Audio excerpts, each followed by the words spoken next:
It's the Texas weather discussion video for Wednesday, the 15th of August. I'm Donovan Neal.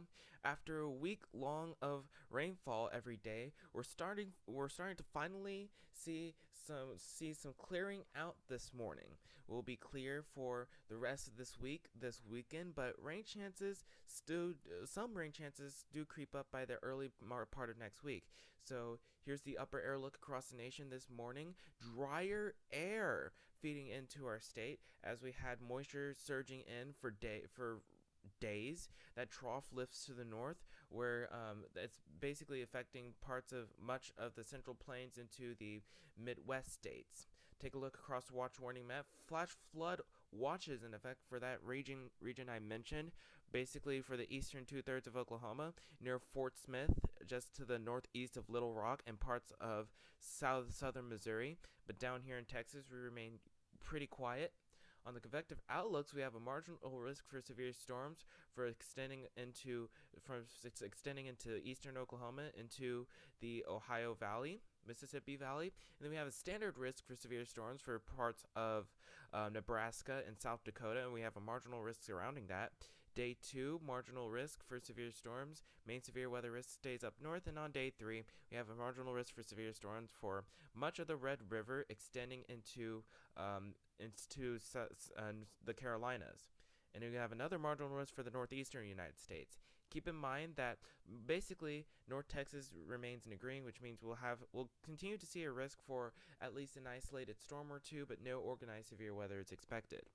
This is the average rainfall for the next 7 days, valid through Wednesday morning of next week. Heavier totals again remains just to the north of us near that Tulsa's Fort Smith, Arkansas region. But down here, about half an inch of rain, maybe even more, is expected over parts of North Texas during the next 7 days. And again, I think that's anything that we see next week. I think for this latter half of this week, we stay completely dry. Up on the tropics, right now we have Tropical Depression 5 on the board, with that wave on the board this morning. We have Tropical Depression 5. I'd say that's around 30, 38, 39 south, give or take. But the good news is this is expected to kick off to the northern Atlantic with no threat to land at all, and this will become Tropical Storm Ernesto later today. So let's go on to the model output. This is the 06Z run of the GFS filed this afternoon at 1 o'clock. You can see that weakening shortwave trough just to the north. Down here, we still stay dry. Highs in the mid-90s with a mix of sun and clouds. Can there be a storm or two in the afternoon? Definitely yes. And same thing on Thursday, a mix of sun and clouds, highs in the mid-90s, and pretty much the same deal on Friday. We'll mention the chance of an isolated storm or two, but the greater part of the state stays dry, highs in the mid-90s. Saturdays, the weekend begins, pretty much the same weather here. Saturday, mostly sunny with a few clouds, dry, highs in the mid-90s. And pretty much the same deal on Sunday. Again, we'll mention the chance of an isolated storm or two. And here's Monday of next week. Monday, we still have some lingering moisture a little bit with a surface front that's getting ready to approach this area. So we'll mention the chance of isolated showers and storms or two. Isolated showers or storms. Highs will be in the low 90s by Monday. Tuesday, same deal. We'll mention the chance of isolated showers and storms. Highs will be in the low 90s with a mix of sun and clouds.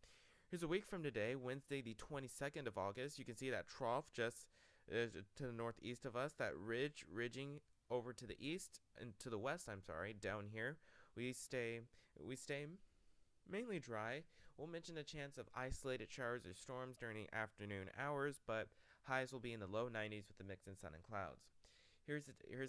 Let's go out 10 days. This is Sunday, the 24th of August. Highs are about where they should be for us, and down here, we still stay dry for the most part.